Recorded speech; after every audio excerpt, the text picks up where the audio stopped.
Welcome to Abhi ரவியின் videos. நான் உங்கள் ரவி. இந்த வீடியோவில் ஆல்டர்னேட்டிங் கரண்ட் பார்ட் 4, அதாவது பவர் பற்றி பார்க்க போகிறோம். வாங்க நம்ம வீடியோக்குள்ளே போகலாம். பவர் பற்றி பார்க்குறதுக்கு முன்னாடி ஃபர்ஸ்ட் ஓம்ஸ் லா பற்றி பார்ப்போம். ஏன்னா ஓம்ஸ் லா தான் பேசிக். அதுக்கப்புறம் அதுக்கு அடுத்த டெவலப்மெண்ட்ஸ். ஸோ ஓம்ஸ் லா என்ன சொல்லுதுன்னு பார்ப்போம். Ohm's law states that in any electrical closed circuit, the current is directly proportional to the voltage and it is inversely proportional to the resistance at constant temperature.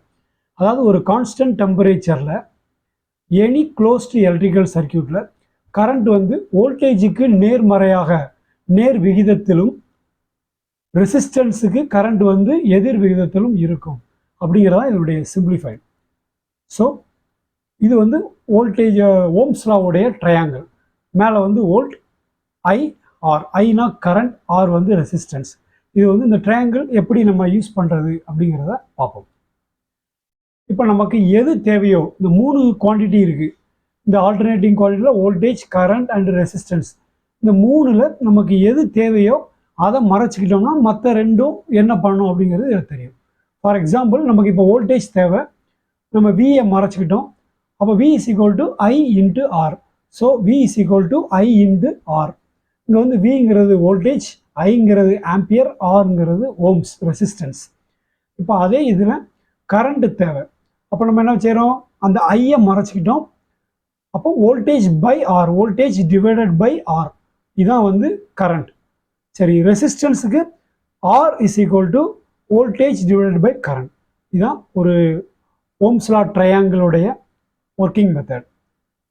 இப்போ அடுத்தது ஒரு direct கரண்டில் நம்ம பவருக்கு என்ன formula அப்படின்னு பார்ப்போம்.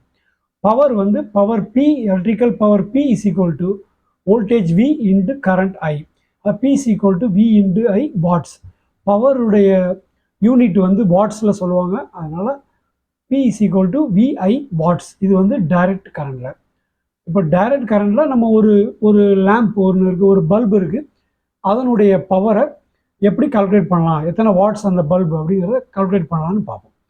இப்போ வந்து அதனுடைய சப்ளை வோல்டேஜ் வந்து 240 வோல்ட். அது எடுக்கிற அந்த பல்பு எடுக்கிற கரண்ட் வந்து 0.42 ஆம்பியர்னு வச்சுக்கணும். அப்போ power is equal to V into ஐங்கிறதுனால 240 into 0.42 is equal to 100.8 watts. அப்ராக்சிமேட்டாக நம்ம என்ன சொல்லுவோம், 100 வாட்ஸ். அந்த பல்பு வந்து 100 வாட்ஸ் பல்பு அப்படின்னு சொல்லுவோம். இது வந்து டைரக்ட் கரண்டில் பவரை கால்குலேட் பண்ணுற மெத்தட். இப்போ ஆல்டர்னேட்டிவ் கரண்டில் பவர் எப்படி கால்குலேட் பண்ணுறோம் அப்படின்னு பார்த்தீங்கன்னா, ஆல்டர்னேட்டிவ் கரண்ட்லேயும் இதே ஃபார்முலா தான். இந்த ஃபார்முலா எதுக்கு சூட்டபுள்னா, ரெசிஸ்டிவ் லோட்ஸுக்கு, அதாவது பியூர் ரெசிஸ்டிவ் லோட்ஸ் இருந்தால் சூட்டபுள். நம்ம லோடு வந்து நிறைய கைண்ட் ஆஃப் லோட்ஸ் இருக்குது. Resistive load, inductive load, capacitive loads, அதுதான் combined of resistive, inductive and capacitive loads. So இப்போ நமக்கு வந்து பியூர் ரெசிஸ்டிவ் லோட்ஸில் டிசியில் என்ன ஃபார்முலா இருந்துச்சோ அதே formula P is equal to V into I watts.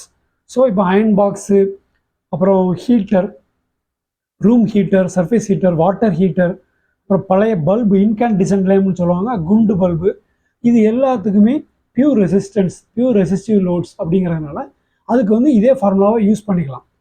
ஆனால் எல்லா குவான்டிட்டியும் நம்ம அப்படி பண்ண முடியுமா அப்படின்னா அது முடியாது. ஏன்னா வேறு டைப் ஆஃப் லோட்ஸு இருக்குது. இப்போ பியூர் ரெசிஸ்டிவ் லோட்ஸு எப்படி நமக்கு பவர் கால்குலேட் பண்ணுறாங்கிறத ஒரு வேவ் ஃபார்மை வச்சு நம்ம பார்க்கலாம். இப்போ இது வந்து ஒரு ஆல்டர்னேட்டிங் குவான்டிட்டிஸுடைய வேவ் ஃபார்ம். இதில் வந்து நமக்கு கீழே இந்த ஃபஸ்ட்டு உள்ளது வந்து ஒரு வோல்டேஜுடைய வேவ் ஃபார்ம் வச்சுருங்க, சைன் வேவ், வோல்டேஜுடைய வேவ் ஃபார்ம்.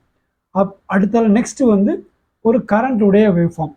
இந்த ரெண்டுமே பாருங்கள், ரெண்டுமே இன் ஃபேஸில் இருக்குது. இன் ஃபேஸ் அல்லது அவுட் ஆஃப் ஃபேஸ் அல்லது ஃபேஸ் டிஃப்ரென்ஸ் அப்படின்னா என்னென்னா, ரெண்டுமே ஒரே நேரத்தில் ஸ்டார்ட் ஆகி ஒரே நேரத்தில் அதனுடைய மேக்ஸிமம் அட்டைன் பண்ணி ஒரே நேரத்தில் 0 வந்து ஒரே நேரத்தில் நெகட்டிவ், திருப்பி ஒரே நேரத்தில் 0, ரெண்டுமே ஒரே பர்டிகுலர் இன்ஸ்டன்ட்டில் ஒரே ஆங்கிளில் இருந்தால் ஃபேஸ் டிஃப்ரென்ஸ் இல்லைன்னா இது வந்து இன் ஃபேஸில் இருக்குதுன்னு சொல்லுவாங்க. பியூர் ரெசிஸ்டன்ஸ் லோடு எல்லாமே இன் ஃபேஸில் தான் இருக்கும். அப்போ இன் ஃபேஸில் இருக்கிறப்ப இதனுடைய பவரை கால்குலேட் பண்ணுறது ரொம்ப ஈஸி. நம்ம டிசி பவர் மாதிரியே தான். அப்போ என்னென்னா பார்த்தீங்கன்னா, இது வந்து வோல்டேஜ், இது வந்து கரண்ட், ரெண்டுக்கும் மேக்ஸிமம் வோல்டேஜ் மேக்ஸிமம் கரண்ட்டுடைய மேக்ஸிமம் கிடச்சிருக்கு. இப்போ ஒரு உதாரணத்துக்கு நம்ம இந்த சார்ட்டில் 90 டிகிரியில் தான் அது அதனுடைய மேக்ஸிமம் வோல்டேஜில் இருக்கும். அந்த 90 டிகிரியில் நம்ம ஒரு லைன் வரைஞ்சிருக்கோம். இந்த டயத்தில் இன்ஸ்டன்டேனியஸ் வேல்யூ எவ்வளோ இருக்கும் அப்படின்னா வோல்டேஜும் அதனுடைய மேக்ஸிமமில் தான் இருக்கும். ஃபார் எக்ஸாம்பிள் வோல்டேஜ் வந்து 12 அப்படின்னு வச்சுக்கோங்க. கரண்ட்டும் அதனுடைய மேக்ஸிமம்லாம் இருக்கும். இன்ஃபேஸ் தான், ரெண்டும் ஒரே நேரத்தில் தான் மேக்ஸிமம் இருக்கும். அப்படிங்கிறப்ப அதை வந்து 20ன்னு வச்சுக்கணும் ஐ மேக்ஸ். இப்போ டபிள்யூ எவ்வளோனா இந்த 12 × 20 = 240 அப்படிங்கிறது தான் ஐ மேக்ஸ். இதனுடைய கருவுடைய மேக்ஸிமமில் இருக்கும் பி மேக்ஸ். ஸோ இது வந்து ஒரு 90 டிகிரிங்கிற இன்ஸ்டன்ட்டில் உள்ள பவர்.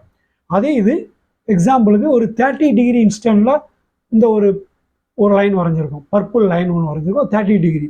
இது வந்து ஒரு அப்ராக்சிமேட் லைன் தான் ஃபார் அண்டர்ஸ்டாண்டிங் பர்பஸ். ஸோ இதில் வந்து பார்த்தீங்கன்னா sin 30 = எவ்வளவு 0.5.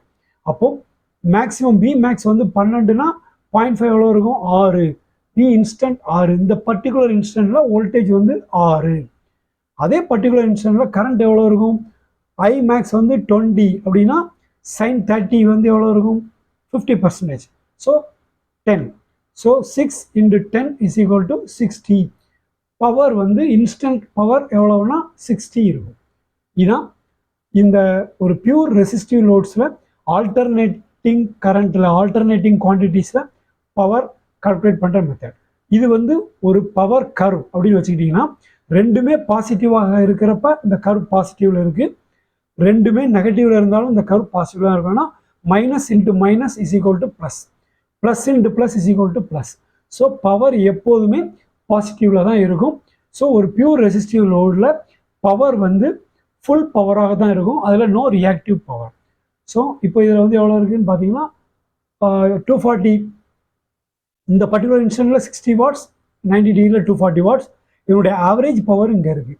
அந்த பவர் எல்லா இன்ஸ்டன்ட் வேல்யூஸையும் எடுத்து அதை ஆவரேஜ் பண்ணி பார்த்தா கிடைக்கிற பவர் தான் பவர் ஆவரேஜ். அந்த பவர் ஆவரேஜ் நம்ம இந்த ரெண்டையும் மல்டிப்ளை பண்ணுறதன் மூலமாக கிடைக்கிற இதனுடைய ஆர்எம்எஸ்ஸை மல்டிப்ளை பண்ணுறதன் மூலமாக கிடைக்கிற வேல்யூ தான் பவருடைய ஆவரேஜ். ஃபார் எக்ஸாம்பிள் ஆர்எம்எஸ் உதாரணத்துக்கு இது வந்து 20, இது வந்து 10 அப்படின்னா 200 வாட்ஸ் இஸ் எ பவர். அந்த மாதிரி நம்ம கால்குலேட் பண்ணிக்கலாம். இப்போ அடுத்து நம்ம வந்து பியூர் ரெசிஸ்டன்ஸ் லோடில் பார்த்தோம். பியூர் ரெசிஸ்டன்ஸ் லோடு ஏசியில் இருக்கலாம், very few. Most of the loads வந்து இண்டக்டிவ் லோட்ஸ். கொஞ்சம் லோடு கெப்பாசிட்டிவ் லோடு இருக்கலாம். இண்டக்டிவ், கெப்பாசிட்டிவ் இது எல்லாம் உள்ள லோடு வந்து ரியாக்டிவ் லோடுன்னு சொல்லுவாங்க. ரியாக்டிவ் லோடுடைய ரெசிஸ்டன்ஸ் வந்து இம்பிடன்ஸ்ன்னு சொல்லுவாங்க, நாட் ரெசிஸ்டன்ஸ். ரெசிஸ்டன்ஸ்னால் ஆர், இம்பிடன்ஸ்னால் RLC எல்லாம் கம்பைண்டான ஒரு வேல்யூ. அதுவும் ரெசிஸ்டன்ஸ் தான், பட் அதை இம்பிடன்ஸ் சொல்லுவாங்க, அதையும் ஓம்ஸில் தான் சொல்லுவாங்க. இப்போ நமக்கு வந்து ஒரு இன்ஃபேஸில் இல்லாத ஒரு ஆல்டர்னேட்டிவ் குவான்டிட்டி, ஒரு ரியாக்டிவ் லோடு, ஒரு இண்டக்ஷன் மோட்டர்னு வச்சுக்கோங்க. அதில் இது எப்படி ஒர்க் ஆகுதுன்னு பார்க்கலாம். இந்த கர்வ் வந்து ஐ, இந்த கர்வ் வந்து வோல்டேஜ். ஸோ வோல்டேஜுடைய மேக்ஸிமம்லேருந்து கரண்ட்டுடைய மேக்ஸிமம் கொஞ்சம் டிலேயாக இருக்குது. There is a phase difference. For example இந்த ரெண்டு கடையில் ஃபேஸ் டிஃப்ரென்ஸ் வந்து 10 டிகிரி அல்லது 15 டிகிரின்னு வச்சுக்கிடுங்க ஒரு உதாரணத்துக்கு. ஸோ இந்த ரெண்டுடைய எந்த ஒரு இன்ஸ்டன்ட் எடுத்தாலும் இதனுடைய கரண்ட்டுடைய வேல்யூவும் வோல்டேஜுடைய இன்ஸ்டன்ட் வேல்யூவும் பெருக்கி தான் பவருடைய வேல்யூ கிடைக்கும். இப்போ இந்த ரெண்டுமே பாசிட்டிவாக இருக்கிறப்ப இந்த பவர் என்ன ஆகும், பாசிட்டிவில் இருக்கும்.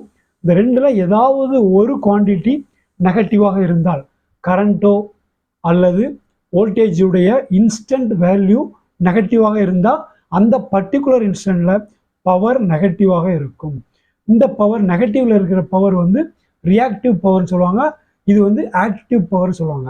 ஸோ எப்போ இந்த ரெண்டுமே நெகட்டிவில் இருந்தால், வோல்டேஜும் கரண்ட்டும் நெகட்டிவில் இருந்தால் பவர் வந்து பாசிட்டிவில் இருக்கும், ஏன்னா மைனஸ் × மைனஸ். ஆனால் இங்கே வந்து மைனஸ் × ப்ளஸ் அல்லது ப்ளஸ் × மைனஸ். ஸோ இது மைனஸில் இருக்குது, இங்கேயும் மைனஸில் இருக்குது. ஸோ மேலே உள்ளது எல்லாமே active power, that is positive and useful power. கீழே உள்ளது எல்லாமே நெகட்டிவ் பவர், அது வந்து ரியாக்டிவ் பவர். இந்த பவர் யூஸ்ஃபுல் கிடையாது. இந்த power return back to the supply. So இந்த பவர் தான் சர்க்கியூட்டால் பயன்படுத்தப்படுகிறது. இந்த பவர் சப்ளைக்கு மீண்டும் ரிட்டர்ன் பண்ணப்படுகிறது. அதனால் இந்த பவர் யூஸ்ஃபுல் பவர் கிடையாது. இப்போ பார்த்தீங்கன்னா இந்த பவர் வந்து டோட்டல் பவராக இருக்காது, அந்த பவர் குறைய இருக்கும். அப்போ இந்த பவரை கால்குலேட் பண்ணுறதுக்கு வேறு ஃபார்முலா இருக்குது. அது என்னன்னு பார்க்கலாம். There are 3 kinds of power in AC circuits. AC circuitல 3 டைப் ஆஃப் பவர் இருக்குது. அது என்னென்னு பார்த்தீங்கன்னா active power, that is true power, அப்புறம் ரியாக்டிவ் பவர், அப்புறம் அப்பேரண்ட் பவர். ஆக்டிவ் பவர் நமக்கு தெரியும் ட்ரூ பவர், ரியாக்டிவ் பவர் வந்து ரிட்டர்ன் பண்ணப்படுகிற பவர், அப்பேரண்ட் பவர் வந்து தோற்றம், அப்படி ஒரு பவர் போல தோற்றம், ஆனால் அது அப்பேரண்ட் தான், it's not a true power. 3 type of power இருக்குது. அது என்னன்னு பார்க்கலாம், டீட்டெயிலாக பார்க்கலாம். இது ஒரு பவர் ட்ரையாங்கிள். பவர் ட்ரையாங்கிளில் இந்த triangle especially for lagging power. Lagging ஒரு இண்டக்டிவ் லோடுக்கு லேகிங்கில் இருக்கும் பவர் ஃபேக்டர். ஸோ இந்த பவர் ட்ரையாங்கிளில் பார்த்தீங்கன்னா இதனுடைய கர்ணம் ஹைப்போதெனஸ் வந்து அப்பேரண்ட் பவர் VA. இது வந்து அப்பேரண்ட் பவர் வோல்ட் ஆம்பியரில் சொல்லுவாங்க. Opposite side to theta angle இது வந்து ஃபேஸ் டிஃப்ரென்ஸ். அந்த பவர் அதில் இருக்கிற ஆல்டர்னேட்டிங் குவான்டிட்டிஸ் கரண்ட்டுக்கும் வோல்டேஜுக்கும் கரண்ட்டுக்கும் உள்ள ஃபேஸ் டிஃப்ரென்ஸ். இந்த கீழ்ப்பக்கமாக இந்த அப்பேரண்ட் பவர் இருந்தால் ட்ரூ பவரில் இருந்து இது வந்து லேகிங் பவர். இந்த ட்ரையாங்கிள் அப்படி மேலே பார்க்க இருந்தால் லீடிங் பவர்னு வச்சுக்கோங்க. இப்போ வந்து இது வந்து லேகிங் பவர் ஃபார் இண்டக்டிவ் லோடுக்குள்ள ஒரு சாம்பிள் ட்ரையாங்கிள். ஸோ இதில் வந்து apparent power VA, reactive power இது வந்து என்னன்னா VARஸில் சொல்லுவாங்க, வார்ஸில் சொல்லுவாங்க, ட்ரூ பவர் வாட்ஸில் சொல்லுவாங்க. ஸோ ட்ரூ பவர் வந்து adjacent side, reactive power opposite side, and apparent power is a hypotenuse. இந்த ரேஷியோவில் தான் ஒரு பவர் ட்ரையாங்கிள் இருக்கும். ஒரு ஆல்டர்னேட்டிங் குவான்டிட்டிஸுடைய பவர் இந்த ரேஷியோவில் தான் இருக்கும். ஒரு right angle triangle with 3 kinds of power இருக்கும். இப்போ இதில் வந்து நம்ம முதல்ல ஆக்டிவ் பவரை பார்ப்போம். Active power to be measured is the product of VI cos theta அப்படின்னு. இந்த காஸ் தீட்டாங்கிறது சேர்ந்துச்சுன்னா ஆக்டிவ் பவர். டிசியில் நம்ம என்ன பவர் பார்த்தோம், அல்லது ஏசியில் பியூர் இண்டக்டிவ் லோடில் நம்ம எப்படி பவர் பார்த்தோம்னா P = VI மட்டும்தான் பார்த்தோம், காஸ் தீட்டா கிடையாது. ஆனால் ஒரு ரியாக்டிவ் பவர், அதாவது ஒரு இண்டக்டிவ் லோட் அல்லது கெப்பாசிட்டிவ் லோடில் இந்த காஸ் தீட்டாங்கிறது வரும். Cos theta is equal to what? Cos theta is equal to adjacent side by hypotenuse. இதுதான் பித்தாகரஸ் தேரம். ஸோ இதில் வந்து காஸ் தீட்டா, இங்கே காஸ் தீட்டா இருக்குது. Cos theta is equal to adjacent side by hypotenuse. So adjacent side வந்து true power, hypotenuse வந்து apparent power. So இதுதான் active பவருடைய formula. So active power is equal to என்ன வரும்? Apparent power into cos theta. So அதனால தான் விஐங்கிறது voltage and ampere into cos theta is equal to active பவருடைய ஃபார்முலா. இப்போ அடுத்தது ரியாக்டிவ் பவர். ரியாக்டிவ் பவர் எங்கே இருக்குது? ஆப்போசிட் சைடு, தீட்டாவுக்கு அந்த ஃபேஸ் டிஃப்ரென்ஸுக்கு ஆப்போசிட் சைடு. ஸோ இதில் வந்து நமக்கு ஆப்போசிட் சைடுக்கு வந்து என்ன சொல்லுவோம்?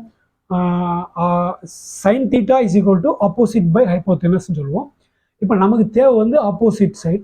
அப்போ opposite side is equal to apparent power into sine theta. So apparent power வந்து VI, சைன் தீட்டா மல்டிப்ளை பண்ணால் கிடைக்கிறது ரியாக்டிவ் பவர். அடுத்தது அப்பேரண்ட் பவர். அப்பேரண்ட் பவர்ங்கிறது ஒரு தோற்றமான பவர், ஒரு தோற்றம். இப்போ the measurement can be made in the same way as for direct current. Direct கரண்ட்டுக்கு நம்ம எப்படி மெஷர் பண்ணுறோமோ அதே மாதிரி ஒரு வோல்ட் மீட்டரில் எவ்வளோ வோல்டேஜ் அதனுடைய டெர்மினலில் போகுது, எவ்வளோ கரண்ட் அது வழியாக போகுது அப்படிங்கிறத வச்சு VI கால்குலேட் பண்ணால் கிடைக்கிறது அப்பேரண்ட் பவர். அப்பேரண்ட் பவர் உண்மையிலுமே ஆக்டிவ் கிடையாது. அப்பேரண்ட் பவரோட காஸ் தீட்டா, அதாவது பவர் ஃபேக்டர்னு சொல்லுவாங்க, அந்த பவர் ஃபேக்டரை மல்டிப்ளை பண்ணால் கிடைக்கிறது தான் ஆக்டிவ் பவர். ஸோ அந்த 3 பவருக்கும் உள்ள formula. Active power true power is equal to VI cos theta, reactive power is equal to VI sin theta, apparent power is equal to VI. இது வந்து பியூர் ரெசிஸ்டிவ் லோட்ஸ்லையும் இதே தான் இருக்கும். மற்ற எல்லா லோடுக்குமே அப்பேரண்ட் பவர் இப்படி தான் இருக்கும். ஆனால் ட்ரூ பவர் இதுதான் உண்மையான கன்சம்ஷன், பவர் கன்சம்ஷன். பவர் ஃபேக்டர்னு அதில் வருது. இப்போ ஏசியை பொறுத்த வரைக்கும் பவர் ஃபேக்டருங்கிற ஒரு ஃபேக்டர் வருது. டிசியில் அது கிடையாது. ஏசியில் ஏன் வருதுன்னா அந்த ஃபேஸ் டிஃபரன்ஸ் இருக்கிறதுனால கரண்ட் ஆங்கிளுக்கும் வோல்டேஜுடைய சைன் ஆங்கிளுக்கும் இடையில ஒரு டிஃப்ரென்ஸ் இருக்குது. அந்த கண்டினியூவாக அந்த டிஃப்ரென்ஸ் இருக்கிறதுனால இந்த காஸ் தீட்டா அந்த தீட்டா வச்சு இந்த பவர் வருது. Active power divided by apparent power தான் பவர் ஃபேக்டர்னு சொல்லுவாங்க. இந்த factor plays an important role with alternating current. Measurement of power. நம்ம பவர் எப்படி மெஷர் பண்ணுறாங்க அப்படின்னா, measurement of power in a star connected balanced load. ஒரு 3 phase 4 wire star connected balanced லோடுன்னு வச்சுருக்கேன். நியூட்ரல் அவைலபிளாக இருக்குது அப்படின்னா சிங்கிள் வாட் மீட்டரை வச்சு அந்த லைனுடைய பவரை கண்டுபிடிச்சிருவாங்க. ஆனால் சில சமயங்களில் டெல்டா கனெக்டட் பேலன்ஸ்ட் லோடு இருக்கலாம், அல்லது star connected 4 wire unbalanced load இருக்கலாம். அதெல்லாம் மெஷர் பண்ணுறதுக்கு 2 watt மீட்டர் மெத்தட் அப்படிங்கிற மெத்தடில் கால்குலேட் பண்ணுவாங்க. இது வந்து சிங்கிள் வாட் மீட்டர் மெத்தட். ஒரு ஸ்டார் கனெக்டட் பேலன்ஸ்டு லோட், இதனுடைய ரெசிஸ்டன்ஸ் அல்லது இம்பிடன்ஸ் எதுவாக இருந்தாலும் ஈக்குவலாக மூணுலேயும் ஒரே மாதிரி இருக்குது. அல்லது ஒரு ஸ்டார் கனெக்டட் மோட்டர்னு வச்சுக்கலாம். அப்படி இருக்குன்னா ஒரு ஃபேஸில் கால்குலேட் பண்ணிவிட்டு அதை 3ஆல் மல்டிப்ளை பண்ணால் கிடைக்கிறது இதனுடைய பவர். அதுக்கு என்ன பண்ணுறாங்கன்னா, ஒரு ஃபேஸுங்கிறப்ப வோல்டேஜ் வந்து அந்த வாட் மீட்டருடைய வோல்டேஜ் நியூட்ரலுக்கும் ஒரு ஃபேஸுக்கும் எடுத்திருப்பாங்க. அதே ஃபேஸுடைய கரண்ட் எடுத்துருப்பாங்க. ஸோ இதில் கிடைக்கிற வாட்ஸை 3ஆல் மல்டிப்ளை பண்ணால் கிடைக்கிறது இந்த பேலன்ஸ் லோடில் கிடைக்கிறது. ஏன்னா பேலன்ஸ் லோடுங்கிறதுனால 3ஆல் மல்டிப்ளை பண்ணால் இந்த லோடுடைய பவர் கால்குலேட் பண்ணிடலாம். அதே இது இப்போ அன்பேலன்ஸ் லோட் அல்லது பேலன்ஸ்டு டெல்டா கனெக்ஷன் அந்த மாதிரி இருக்கிறப்ப with or without neutral wire அவைலபிளாக இருக்குன்னா என்ன பண்ணுவாங்கன்னா 2 watt மீட்டர் மெத்தடில் பண்ணுவாங்க. அதில் என்ன செய்வாங்கன்னா, இப்போ உதாரணத்துக்கு L1 L3ல் கரண்ட் மீட்டரை மாட்டியிருப்பாங்க. அதனுடைய வோல்டேஜ் வந்து இதனுடைய வோல்டேஜ் L2 காமனாக வச்சுட்டு L2 L1க்கும் இன்னொன்று L2 L3க்கும் வோல்ட் கனெக்ட் பண்ணியிருப்பாங்க அந்த வாட் மீட்டரில். இதில் கிடைக்கிற மெஷர்மெண்ட்டை வச்சு பவரை கால்குலேட் பண்ணுவாங்க. இது எப்படி கால்குலேட் பண்ணுறதுங்கிறத நம்ம அடுத்த வீடியோக்களில் பார்க்கலாம். ஏன்னா அது ஒரு நெக்ஸ்ட் சப்ஜெக்ட். அடுத்த வீடியோவில் நம்ம கால்குலேட் பண்ணுறதை பற்றி பார்க்கலாம். இதுவரைக்கும் ஆல்டர்னேட்டிங் கரண்ட்டில் அந்த பவர் எப்படி கால்குலேட் பண்ணுறாங்க, எத்தனை விதமான பவர் இருக்குது, இது எல்லாத்தையுமே பவர் ட்ரையாங்கிள் இது எல்லாத்தையுமே பார்த்தோம். தேங்க்யூ ஃபார் வாட்சிங் அபிரவியின் வீடியோஸ். இந்த வீடியோ பிடிச்சிருந்தா மறக்காமல் சப்ஸ்கிரைப் பண்ணுங்கள். Thank you very much.